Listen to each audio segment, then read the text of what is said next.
It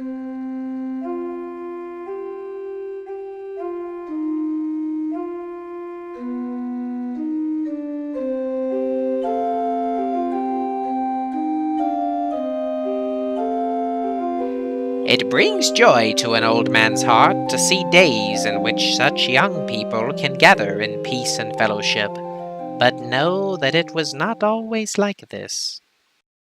Our story takes place in the realm of Colradia. It was a land that bore witness to an almost constant scene of bloodshed, be it from wars and infighting among factions, or from savage bandits that preyed on the peasantry. There was no place in Colradia that one could honestly refer to as safe. Almost 300 years ago, one man rose to challenge the culture of battle-hardened Colradia, and he came very close. His name was Irenicus, and he was a profound change of pace for the realm. In his time as emperor, he was able to mend together the roles of general, politician, and simple man. As a result, the realm experienced a taste of peace for the first time in its history. There had never been one man so destined to rule, and the people so reveled in being his subjects that they gave little thought to what might come after. His suspicious death would set the stage for 200 years of chaos that would leave the people yearning for peace and solidarity. We start the story with a minor country noble receiving a letter from his esteemed mentor. Sir Lyman, I was recently given an invitation from His Majesty King Harlaus to participate in the tournament in Suno. I recall your concern when we last met over finding a possible bride among the common folk, and your wish to have an opportunity to prove yourself and gain renown and favor among the other counts and courtiers. And I must say that I find myself in poor health as of late, and wish to call upon my former squire to go in my stead. Right well, and with honor, Count Clace. Lyman knew that a request like this from someone as revered as his former master was a thinly veiled command.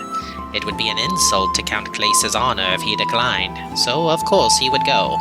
The prospect of meeting a noble lady was intriguing, but he knew to garner any type of notice he'd need to impress. However, to do that he would need some sort of escort. The problem was that his standing force numbered something like 20, and none of those men would pass for actual military. He would have to hire professionals for the time he'd be away. In a nearby tavern, he met with the leader of a band of mercenaries who were known to be well armed and gave the appearance of being retired veterans of the Swadian army. The man assured Lyman that his group of warriors would be suitable to dress the part of an armed escort, and made arrangements to meet him away from the town to take payment and accompany him to the tournament in Suno. Lyman wrestled through his belongings and retrieved a suit of chainmail and a shield bearing his family's colors and crest. He then departed Aike, showing off the skills he thought would win him the tourney and secure his family's name in the minds of those who might uplift his station. Around noon, he met the mercenaries at the edge of the woods outside of town, and as he would soon learn, they had no intention of accompanying him any further than the forest. It was there, just outside the tree line, that the young baron would see his role in this world reach its conclusion. However, it would be his death that would set the stage for the events to come, and the re-emergence of Irenicus's bloodline. Count Clace was initially mocked for his former squire missing the tournament. There was talk of restitution to the hosting lord, so Clace dispatched a unit of light cavalry to find and arrest the wayward baron. But then the unit returned to Durham with the news no one had anticipated. They had gone to Aike and spoken to its people, who confirmed the Baron had left as promised. The men then followed his trail up to the edge of a tall forest, where they spotted an abandoned campsite. They were preparing themselves to track the now larger group, when one among their number spotted the broken and naked corpse of a man, matching Lyman's description. The scouts could not be sure that this body was the man they had been sent to find, so the soldiers did the only thing that seemed right. They wrapped him in the blankets from their travel gear and transported the body back to Aike to be identified. The soldiers also could not have known that in some odd cosmic way they had become both the escort that Lyman so sought to avoid social embarrassment, as well as his pallbearers, guiding him to the land of his ancestors. Count Clace sent a messenger to report the Baron's passing to His Majesty King Harlaus. With no heir to take up Lyman's holding, it would then fall to the court to dispense the title. To make matters more severe, Aike was quite near to the kingdom of Vegas, and research would need to be performed to determine if Swadia could hold the land without dispute. After extensive vetting, a scribe was chosen who specialized in land disputes. Since this was a preliminary inquest, a functionary acted as a middleman to issue the king's decree. The scribe in question was named Lionel, and he was known for his attention to detail. He made his way to the town and went to the former home of Lyman, where he began his work, knowing he would be expected to complete his task with the utmost haste. While going through the records housed in the Baron's library, Lionel found no credible claim to Aike from the Kingdom of Vegas. However, he did discover an interesting letter hidden away in the pages of a family journal. The text used to write the letter was consistent with other documents from the time before the fall of the Colradian Empire. Further analysis revealed it to actually be a military report to a commander by the name of Manus. Its objective appeared to inform the commander of a recent mass desertion from the ranks. A closer inspection of the letter revealed a few key points. A part of the letter made reference to the latest soldier running off to be with a third daughter of a man named Sipagos. This could mean nothing, but Sipagos was also the name of the last king of the country of Colradia before it became the Empire. He was known to be a hated tyrant who was eventually slain by a hero named Escheron.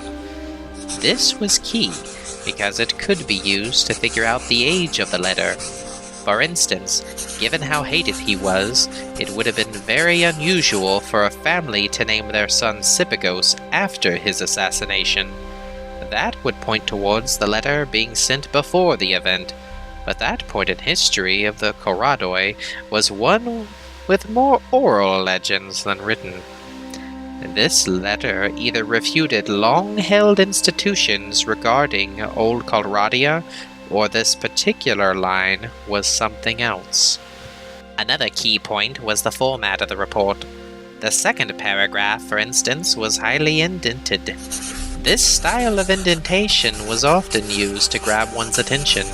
It shouted, "This is important, look here!"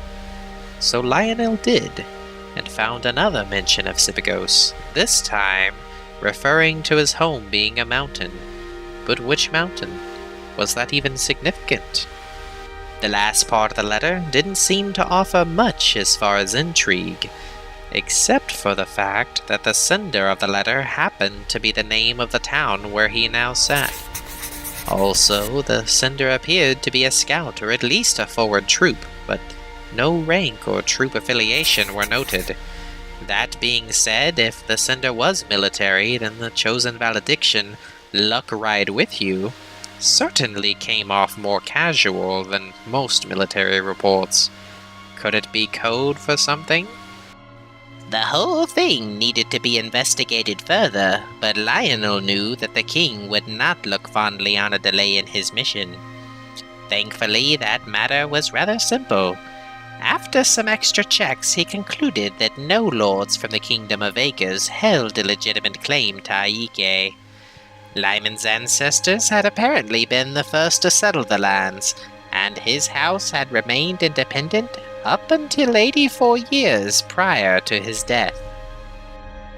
He could tell the king this now, but he worried a new lord in charge of Aike might not give him as much freedom to crack this new code as well as an absent one had. Combined with how unusually well the country baron's records were kept, he had a little extra time to conduct his business as he pleased. Or so he thought.